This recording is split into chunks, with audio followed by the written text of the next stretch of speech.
If the battle over monuments has been raging in towns across the country, the early skirmishes started at Ivy League universities, like Yale.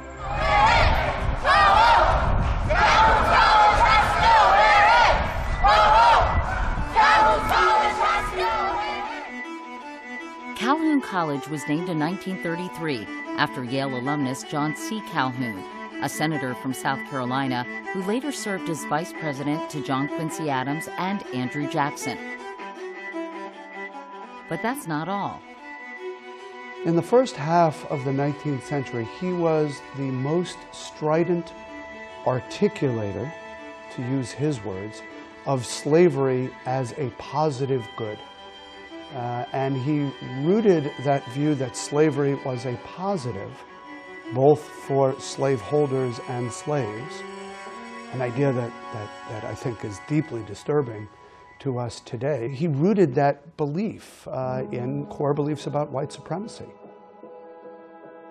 Senior Deja Moore said Calhoun's name and the images from his time made her uncomfortable, especially in the dining hall.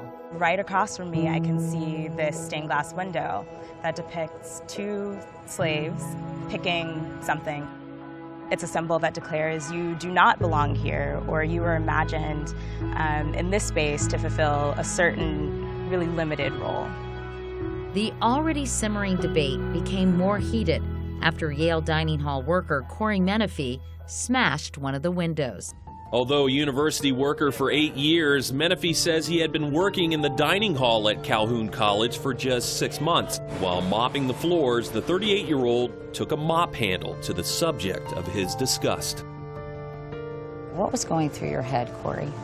I was just sick of looking at that window. Here we are in the 21st century, and I don't think those type of images should be blatantly displayed in places like dining halls. It's culturally insensitive. It's no secret that the majority of the employees who work in the dining hall are of African American descent. It was a literal and figurative breaking point.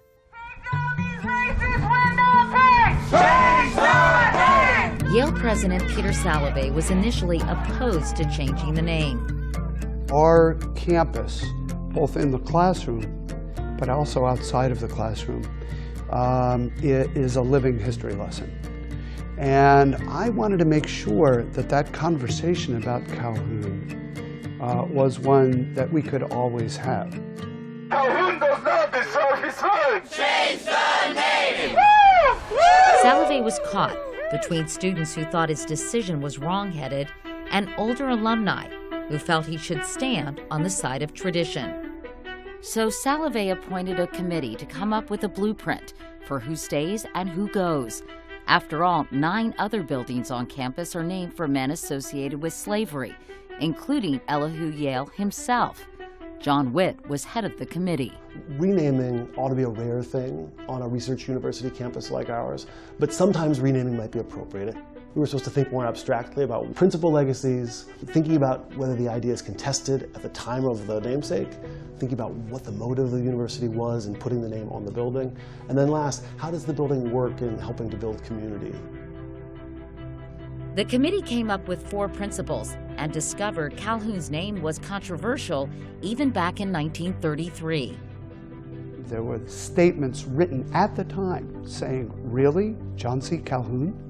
So at a ceremony this fall, Calhoun College was officially renamed after the late Navy Admiral, computer pioneer, and Yale alumna, Grace Hopper. Bless those that belong to this college now. Grace Murray Hopper is your home. Was it emotional for you, Deja, in there? It was. I mean, I got hit with the emotion right before I walked in, and it was just pure joy. Well, I was really excited about it because I've always looked up to Grace Hopper ever since I learned about her in high school. So now when people ask you what college you're in, I'm really excited to tell them I'm in Hopper and really proud to be here as a sophomore.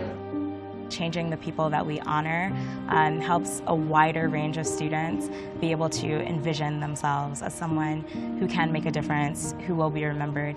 As part of a conscious effort to not sanitize or erase the past, Calhoun's name and image will remain on the edifice.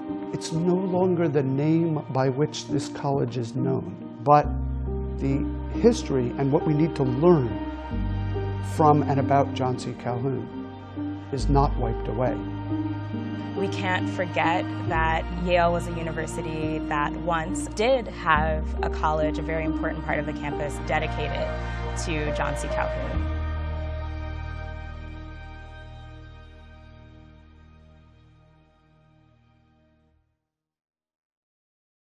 Want more exclusive content from America Inside Out? Well, just click one of these videos floating next to me.